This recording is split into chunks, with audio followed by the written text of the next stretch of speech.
All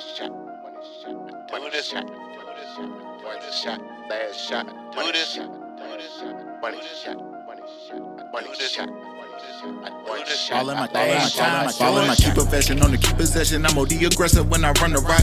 See me flexing in the winning section. If they press, I'm bombing on them off the top. Slump a hater, leave them in the field, or I'm in the kitchen whipping up a dot. Took it from the bottom to the top. Certified Madden money shot. Toss a bullet, hit you in the chest, and send a burner across your face from out the slot. Please don't test them, I bring heat and brush it. Have my hitter brush you, move you out the spot. Slump a hater, leave them in the field, or I'm in the kitchen whipping up a dot. Took it from the bottom to the top. Certified Madden money shot.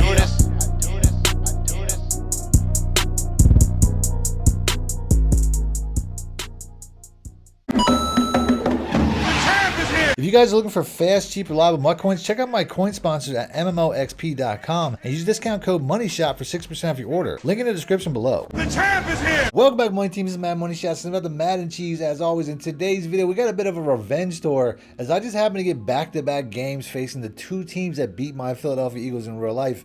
And I'm going to show you guys a really overpowered defense that I've been using that's having a lot of success. But before I do, as always, if you guys want to see more videos like this, please make sure to be a subscriber, hit the like button, let me know in the comment section. Other than that, it's going to go right into the video. Now, in this first game, I'm going against the New York Giants, which are not as highly rated as the Eagles, yes, but they did just beat the crap out of my team in real life. Cam Scatterby, they're able to punch it in. And they actually have a pretty good Madden team if you know what you're doing. The defense I'm going to be showing you guys today is my quarter normal defense, which is a pretty rare formation that's only found the Chiefs, the Giants, and my Falcons/Rams defensive ebook, where I go over more plays from this formation in more detail. So if you guys want to see more, you can download this or any of my ebooks instantly simply click links in the description or the top pinned comment. Now, the reason I like this defense is because it's kind of an off-meta version of what a lot of people are using, where a lot of people are using like dime 2-3s and dollar defense and stuff like that. And this is just like that as far as it only has 3 down linemen and a boatload of cornerbacks. There's basically 8 defensive backs all over the field here, as you can replace this middle linebacker with a safety, but I typically leave Zach Baun there because he is one of the highest rated linebackers in the game.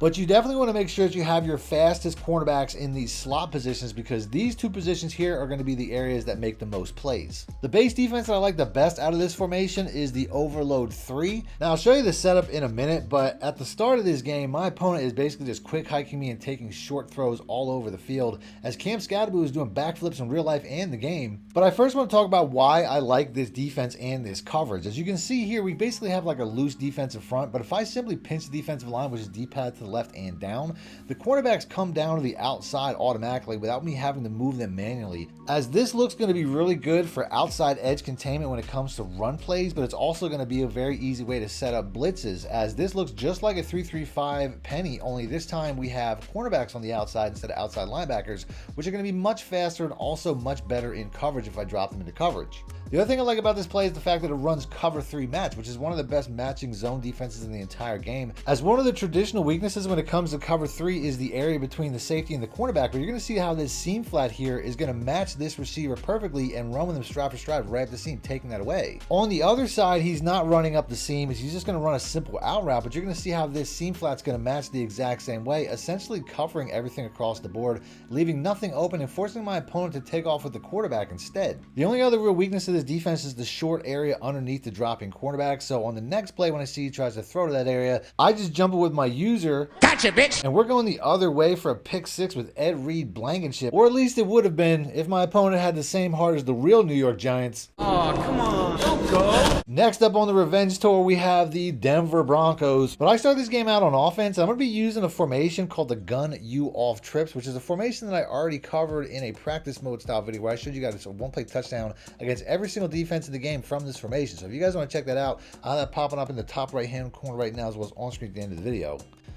As this corner route to the tight end gets open against just about every single defense in the game, as I use it on the very first play to flip the field position and get inside his territory, as this offense really has like 4 or 5 plays that are just completely unstoppable. As I plan on breaking this offense down in a gameplay tomorrow from a different game, as I get inside the 1 yard line, you know we got to go with the tush push from here. Back on defense, 2 of the more important coaching adjustments I like to use is sometimes I like to set my safety width to pinch so that I don't have so much space between one safety and one cornerback.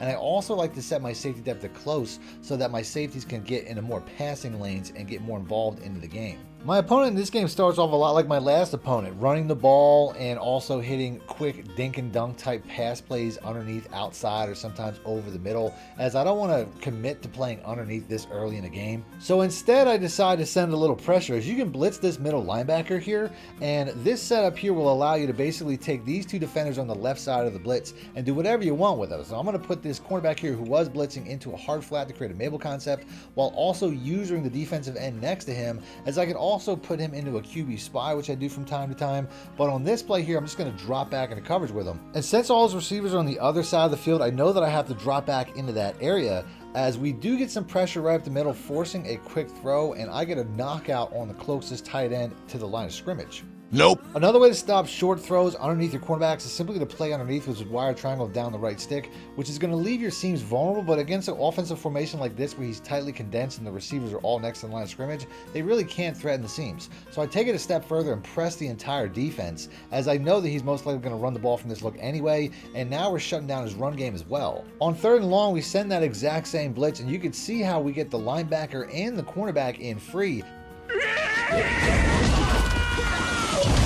as we get the stop and force him to kick a field goal. But on the second drive, he gets me to a 4th and 3, and I force a really bad pick that he essentially returns for a touchdown as he gets inside the 10. Before I decide to send a really aggressive blitz, play hard flats, and use the safety. Knowing that the hard flats are going to open up the seams, I try to use the tight end. Oh, you almost had it. And I don't know how I didn't get that interception. But I gotta be honest, that pissed me off enough that I was pretty much locked in from here on out, as I went right back to that exact same route that he picked me off from the play before hitting with this RPO play, which has got to be one of the easiest run plays in the game when it comes to RPOs, before we get right down the field on him using no timeouts, knowing that at any point in time I wanted to, I could hit this wire out for an easy touchdown from just about anywhere on the field, as he's wide open for the score, and I leave him only 10 seconds left to do nothing before half. Back on defense, he's still trying to hit these drags underneath, and even though I'm not playing hard flats, the curl flats are still doing a pretty good job of taking it away, as he's getting absolutely nothing on the ground at this point.